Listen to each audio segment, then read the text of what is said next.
Without wishing to trigger a raft of fanboy chants, there isn't much that Marvel has got wrong over the last few years. Yes, we've personally pulled up some plot holes and logical gaps in the narrative, but in broad strokes, everything usually averages out as a success. Whether it's production issues, casting problems, or just flat out changing their minds, the MCU's got a few introductions in it that just don't quite sit right when watched in hindsight. Unlike the Avengers themselves though, Marvel Studios are not blessed with a time machine and just have to live with these decisions. What if they could rewrite, reimagine, and even recast some of their iconic heroes and villains? Who would be top of that particular list, and how exactly would they want to change them? Well, I'm glad you asked. My name is Adam Cleary, Earth's mightiest hero, and these are 10 characters the MCU wishes it could have introduced differently. Number 10, War Machine.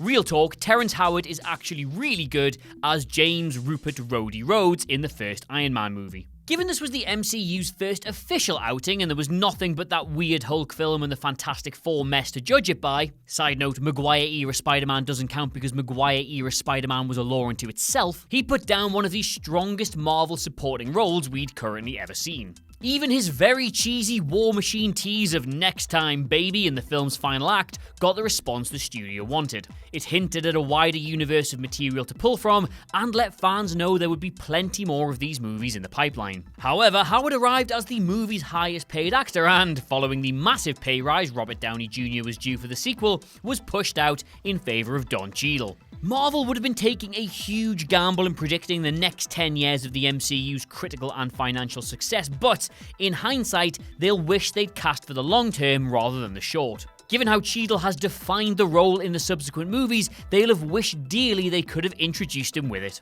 Number 9, Sharon Carter. Yeah, this was weird. Steve Rogers' story is that of a man who, finally finding a place in the world and the woman of his dreams, is frozen in time and awakens to discover that everything has changed. The world he fought for is unrecognizable, and the woman he wanted to spend the rest of his life with has lived an entire life without him. Tearfully in Civil War, he attends her funeral, then necks on with her granddaughter? What? Steve, mate, she's been in the ground for 2 days at this point, and you're copping off with her only living relative. Actually, I've changed my mind. I don't want to talk about this. Number 8, all the TV characters. Bottom line here, Marvel sold Jessica Jones, Daredevil, Luke Cage, Iron Fist, and everybody else in those shows to Netflix almost entirely on the assumption they'd never have their own streaming service with which to properly use them. Don't get me wrong, Netflix did a good job with them. Both first seasons of Daredevil and Jessica Jones are phenomenal, and Luke Cage is great in part, but we'll not talk about the rest. But these are not entirely considered part of the MCU now, even if technically they actually are. Other bottom line, had Marvel known that Disney Plus would have been a thing by 2019, they would have held back on all of these titles and undoubtedly made some of them themselves. All the forthcoming shows on that network will connect directly to the MCU in one way or another, and it's a genuine shame that the existing Netflix titles do not. Number 7, Spider-Man.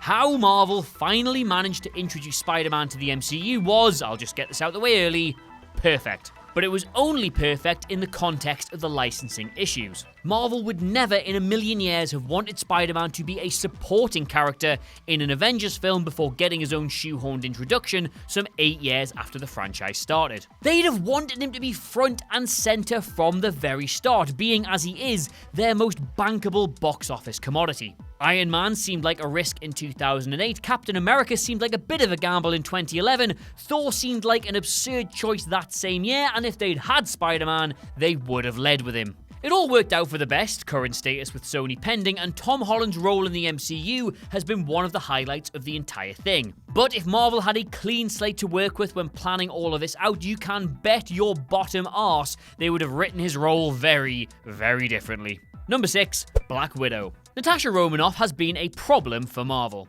Not a big one, not a glaring one, but a character that has caused much head-scratching in boardrooms and script reads alike. In short, she was meant to be a background character in the first Avengers film and then just occasionally pop up throughout the MCU to add a bit of star power to the standalone movies of more marketable heroes. Scarlet Witch, Captain Marvel, and the Wasp were supposed to be the franchise's leading ladies, but Scarlett Johansson made Widow feel like the warm light that all the other Avengers were having to orbit around. she felt way more important than Marvel ever intended her to be. The compromise we're now getting is a slightly awkward origin story for someone who's already been written out. Had Marvel known how popular she'd become, she'd likely have been afforded this privilege much earlier on.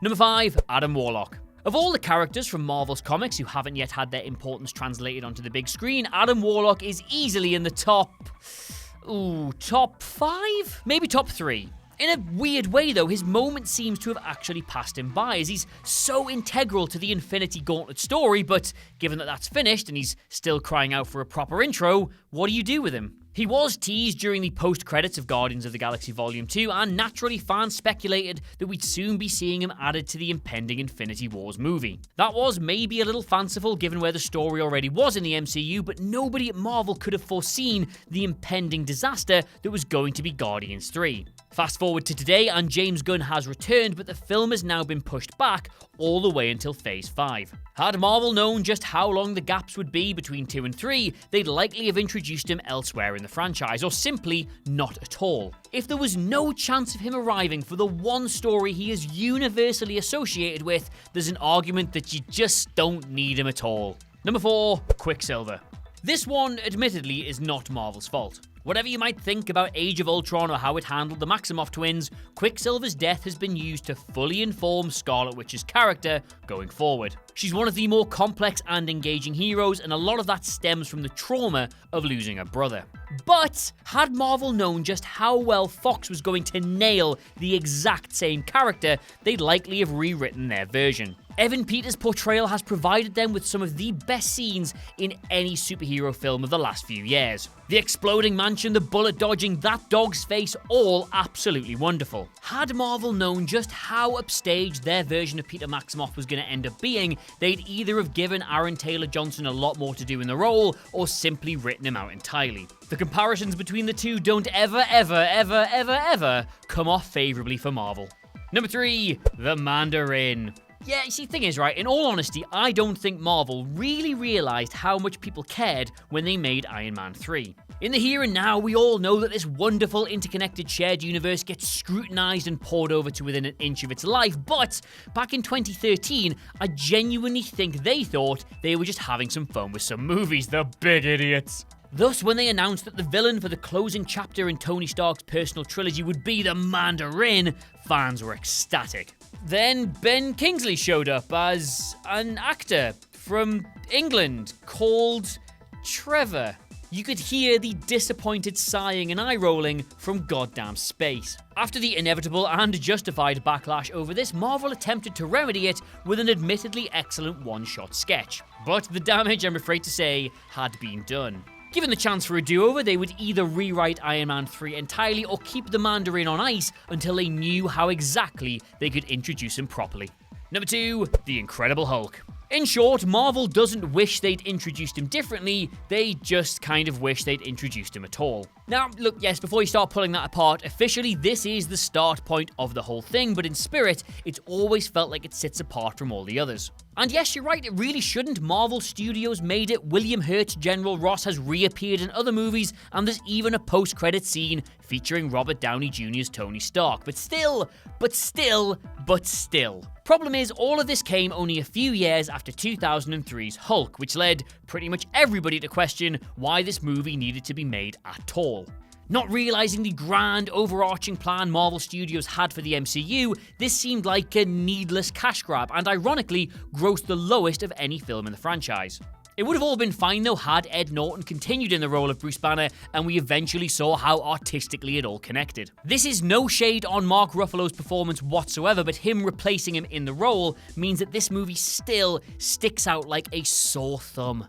Number 1, Thanos. It is honestly a crying shame that the MCU's best villain, and arguably even its best character full stop, was initially introduced the way he was. With some corny warning message about why you shouldn't take on Earth because, like 6 people will stop you, the camera pans across a mysterious spatial void to reveal this right here, this was how we met Thanos.